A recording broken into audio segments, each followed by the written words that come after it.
आज आपण या व्हिडिओमध्ये लाल परीच्या प्रवाशांसाठी दोन चांगल्या व दिलासा देणाऱ्या बातम्या देणार आहोत। तरी आपण ही महत्त्वपूर्ण माहिती संपूर्ण व सविस्तरपणे जाणून घेण्याकरिता हा महत्त्वाचा व्हिडिओ शेवटपर्यंत पहा मित्रांनो। राज्यातील प्रवाशांची पहिली पसंती असलेल्या शिवनेरी बस सेवेचा आता राज्यभर विस्तार होणार आहे। राज्याचे परिवहन मंत्री आणि एसटी महामंडळाचे अध्यक्ष श्री प्रताप सरनाईक यांनी अलीकडेच या योजनेची घोषणा केली। आता मुंबई पुणे पलीकडेही प्रवाशांना शिवनेरी बसचा प्रीमियम प्रवास अनुभवता येणार आहे। मुंबई पुणे मार्गावर धावणारी राज्य मार्ग परिवहन महामंडळाची शिवनेरी बस सेवा आता राज्यातील इतर शहरांमध्ये देखील सुरू होणार आहे। राज्यभर ही बस सेवा सुरू करण्यासाठी 200 नवीन लक्झरी म्हणजेच अत्याधुनिक टेक्नॉलॉजी युक्त बसगाड्या खरेदी करण्याची निविदा प्रक्रिया सुरू आहे। या नवीन बसेस महामंडळाच्या ताफ्यात दाखल होताच मुंबई पुण्याप्रमाणेच राज्यातील इतर प्रमुख शहरांमध्ये शिवनेरी बस सेवा सुरू होणार आहे। या नवीन मार्गामध्ये सुरू होणार शिवनेरी बस सेवा नाशिक पुणे, पुणे नाशिक, छत्रपती संभाजीनगर नाशिक, नाशिक जळगाव धुळे, पुणे कोल्हापूर, पुणे सांगली, पुणे सोलापूर, नागपूर चंद्रपूर, नागपूर अमरावती अकोला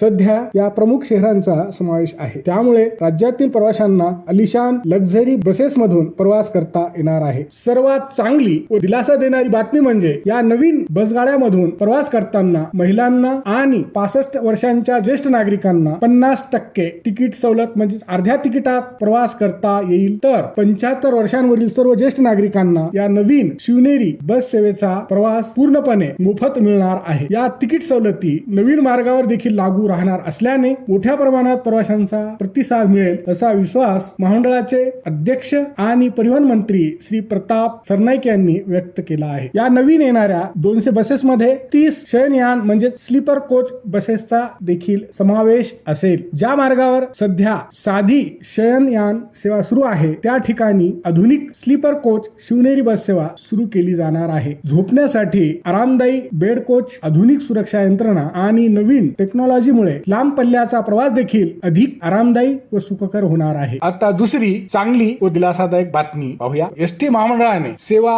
निवृत्त कर्मचारी व अधिकाऱ्यांच्या हितासाठी एक चांगला व दिलासादायक निर्णय घेतला आहे। एसटी महामंडळातील अधिकारी व कर्मचाऱ्यांसह त्यांच्या जोडीदारांना फ्री म्हणजे मोफत प्रवास सवलती बाबतीत एक चांगली बातमी समोर आली आहे। आता रिटायर झालेले कर्मचारी तसेच अपघातग्रस्त किंवा निधन झालेल्या कर्मचाऱ्यांच्या पत्नी किंवा पतींना एप्रिल 2026 पासून वर्षभर फ्री प्रवासाची सुविधा मिळणार आहे। या मोफत तिकीट सवलतीचा लाभ घेताना प्रवासासाठी केवळ नाममात्र फरकाची रक्कम भरून महामंडळाच्या विविध प्रकारच्या बसेसमधून प्रवास करता येईल। दुसरे महत्त्वाचे म्हणजे एसटी महामंडळाने सेवा निवृत्त कर्मचाऱ्यांना व अधिकाऱ्यांना मोफत प्रवास पास साठी जुलै 2026 पासून RuPay on the go enable card म्हणजे NCMC national common mobility card घेणे बंधनकारक करण्यात आले आहे। हे कार्ड सशुल्क असेल आणि ते घेतल्याशिवाय मोफत प्रवासाची सुविधा मिळणार नाही। एसटी बसने प्रवास करणाऱ्या प्रवाशांनो इकडे लक्ष द्या। महत्त्वाचे म्हणजे आगामी काळात तिकीट सवलतीचा लाभ मिळवण्यासाठी NCMC स्मार्ट कार्ड बंधनकारक करण्याचा प्रस्ताव पुढे आला आहे। त्यामुळे सर्व लाभार्थी प्रवाशांनी लवकरात लवकर NCMC कार्डची नोंदणी करून या नवीन डिजिटल प्रणालीचा स्वीकार करणे आवश्यक ठरणार आहे। महाराष्ट्र राज्य मार्ग परिवहन महामंडळाने गुरुवारी म्हणजेच गुरुवार दिनांक 9 एप्रिल 2026 रोजी आपल्या सोशल मीडिया प्लॅटफॉर्म X वरून या संदर्भात एक ट्विट करून माहिती दिली आहे। हा व्हिडिओ शेवटपर्यंत पाहिल्याबद्दल आपल्या सर्वांचे अगदी मनापासून आभार। खूप खूप धन्यवाद। जय महाराष्ट्र।